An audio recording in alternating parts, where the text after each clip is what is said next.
शिक्षा, संस्कृति और अध्यात्म की बात आते ही पूरी दुनिया हिंदुस्तान की ओर देखती है। हालांकि यह पहचान अब धूमिल हो रही है, मगर एक समय ऐसा था जब हिंदुस्तान ही शिक्षा का केंद्र था। हम आज भले ही दुनिया के टॉप 100 यूनिवर्सिटीज में शामिल ना हो, परंतु जब दुनिया में शिक्षा शीर्षावस्था में थी, तब भारत के विश्वविद्यालयों का झंडा बुलंद हो रहा था। दुनिया भर से कई छात्र हमारे यहाँ पढ़ने आते थे। ये बात अलग है कि आज हमारी शिक्षा नीति इतनी कमजोर हो चुकी है कि हम दुनिया के सामने वो सम्मान नहीं पा रहे हैं। प्राचीन काल में 13 बड़े विश्वविद्यालयों या शिक्षण केंद्रों की स्थापना भारत में हुई। इन विश्वविद्यालयों में गणित, ज्योतिष, भूगोल, चिकित्सा विज्ञान के अलावा अन्य विषयों की पढ़ाई होती थी। इस वजह से शिक्षा के क्षेत्र में भारतीयों का कोई सानी नहीं था। हमने पूरी दुनिया को ज्ञान और संस्कार दिया।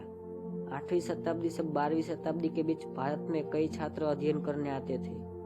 हालांकि आजकल सिर्फ 2 ही प्राचीन विश्वविद्यालयों की चर्चा होती है, पहला नालंदा और दूसरी तक्षशिला।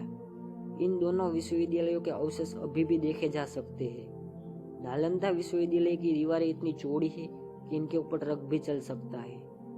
भारत भ्रमण के लिए आए चीनी यात्री हेन सांग और इत्सिंग की यात्रा विवरणों से इस विश्वविद्यालयों के बारे में जानकारी भी मिलती है।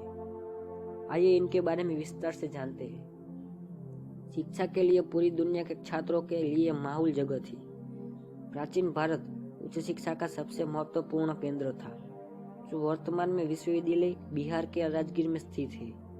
एक समय ऐसा था जब इस विश्वविद्यालय में 10,000 छात्र पढ़ने आते थे, जो भारत के विभिन्न क्षेत्रों के अलावा कोरिया, जापान, चीन, तिब्बत, इंडोनेशिया, फारस और तुर्की से आते थे।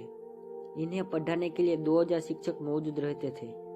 गुप्त शासक कुमार गुप्त प्रथम 450 से 470 तक इस विश्वविद्यालय की स्थापना की थी। यह विश्वविद्यालय स्थापत्य कला का अद्भुत नमूना है। इसमें 7 बड़े बड़े कक्ष थे। इतना ही नहीं, इस विश्वविद्यालय में 300 और अन्य कमरे थे। अध्ययन के लिए 9 तल का एक विराट पुस्तकालय था, जिसमें लाखों किताबें थी। इसकी स्थापना लगभग 2700 साल पहले की गई थी, जिसमें लगभग 10,500 विद्यार्थी पढ़ाई करते थे। इस विश्वविद्यालय में अनुशासन का बहुत ही ध्यान रखा जाता था। आम बच्चे हो या फिर राजाओं के लड़के, गलती करने पर सबको सजा मिलती थी। इस विश्वविद्यालय में राजनीति, आयुर्वेद, विधि शास्त्र और शस्त्र विद्या की पढ़ाई होती थी। 8वीं शताब्दी से 12वीं शताब्दी के अंत तक यह विश्वविद्यालय भारत के प्रमुख शिक्षा केंद्रों में से एक था। भारत के वर्तमान नक्शे के अनुसार यह विश्वविद्यालय के बिहार के भागलपुर शहर के आसपास रहा होगा। कहा जाता है कि यह उस समय नालंदा विश्वविद्यालय का सबसे बड़ा प्रतिस्पर्धी था। इस विश्वविद्यालय में तंत्र शास्त्र की पढ़ाई होती थी, जो विश्वविख्यात थी। नालंदा, तक्षशिला और विक्रमशिला ये ऐसे विश्वविद्यालय थे जहां पढ़ना छात्रों का सपना होता था। इस विषय में चीनी यात्री एक्जुन जेंग ने लिखा है, दुनिया की सभी विषयों की पढ़ाई इन विश्वविद्यालयों में होती थी। आर्थिक, राजनीतिक, कूटनीतिक, धर्म, संस्कृति और आपसी संबंधों की जानकारी के लिए भारत से कहीं और अच्छी जगह नहीं हो सकती।